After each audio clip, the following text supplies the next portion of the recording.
Hey guys, you're back watching the Music Mindset channel with Mr. Mindset. Let's get into that Guns N' Roses band, which are definitely no stranger to drama.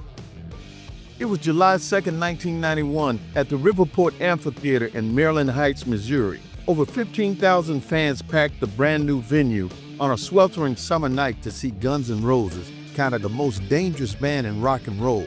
At the time, they were at their peak, riding high on the success of Appetite for Destruction and gearing up to release Use Your Illusion. Fans knew they were in for something wild, but no one expected the chaos that would follow. What unfolded that night became infamously known as the Rocket Queen Riot, an eruption of violence, destruction, and pure rock and roll rebellion. This is the story of how Guns N' Roses became banned from playing in St. Louis, Missouri. Now let me set the scene for you. But first grab your popcorn and favorite drink, because if you don't know the whole story, this was going to be kind of wild for you. Now the gates opened in the late afternoon and the atmosphere was electric. Fans filled the amphitheater, chugging overpriced beer and sweating under the Missouri heat, but tension simmered as the minutes ticked by. Guns N' Roses had a reputation for starting shows late, and by the time the band hit the stage, nearly 2 hours behind schedule, some fans were already restless. But what's rock and roll without a little drama, right? The band launched into their set with raw, unrelenting energy. Axl Rose strutted across the stage like a man who owned the world, dripping with attitude. Songs like Mr. Brownstone and Patient had the crowd roaring, but there was an edge to the evening. Security was thin, the pit was wild, and the fans were pushing the limits. It was now about 11:15, 90 minutes into the show. Then came Rocket Queen. As the band ripped into the song, Axel's attention snapped to the front row where a fan had a camera pointing and taking pictures. Now this was long before smartphones, and bootlegging a concert was a big deal. You try to take pictures or record somebody's show then, and you might get your teeth knocked out for it. Axel stopped mid-song, pointed at the fan and shouted, "Hey, take that! Take that! Now, get that guy and take that! I'll take it, goddammit!"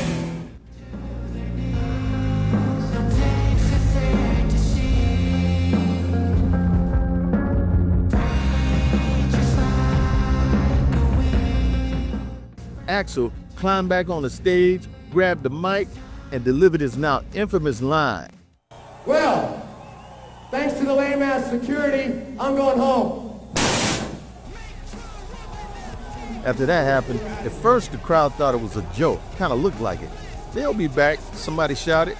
Some dude stepped to the mic and reprimanded the crowd and told them that the band would be back if they would just calm down. But soon after that, the lights came up and the stage crew started packing up. Reality was about to set in for the crowd. The show was over. And that's when the chaos began. Guns N' Roses security came out and started arguing with the crowd about the behavior, but the angry concertgoers then began retaliating.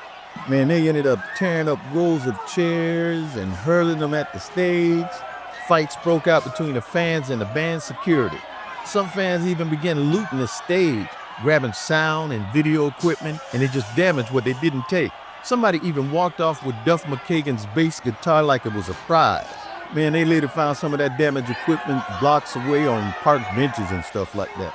But the destruction wasn't limited to the stage. People ripped up chunks of turf, lit fires, and get this, believe it or not, some even had sex in full view of everybody.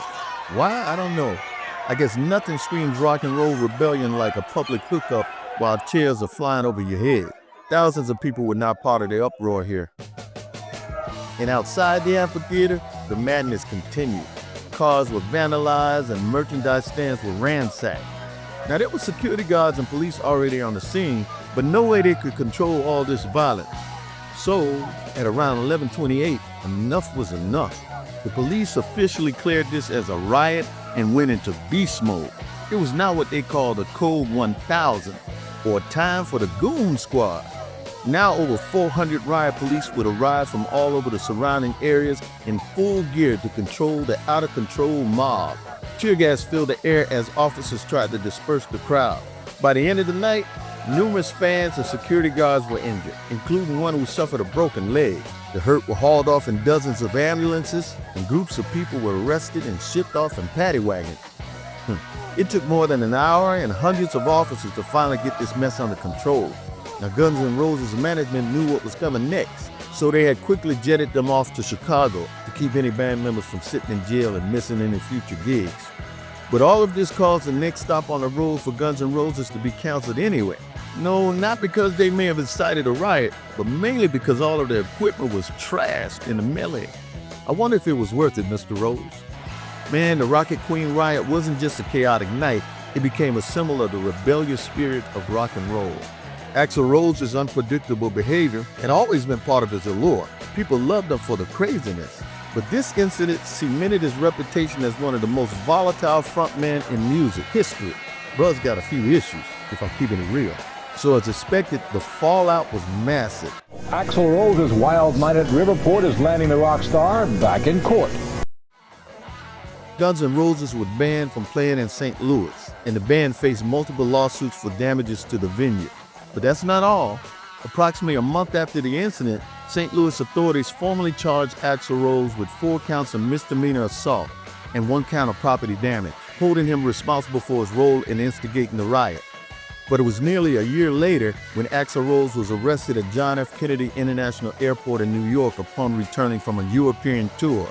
This was in connection with the charges stemming from the St. Louis incident.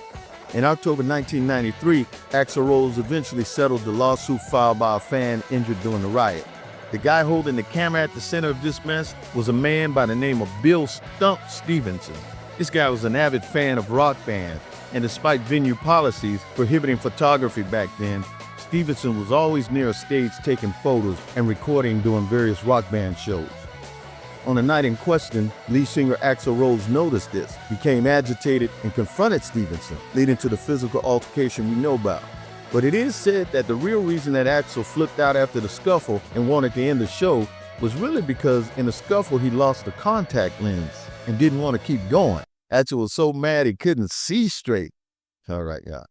Now about that Riverport Amphitheater, it was left in shambles, and its reputation was forever tied to the chaotic night. It took months to repair the damage that was done. And you know it, Guns N' Roses had to foot the bill.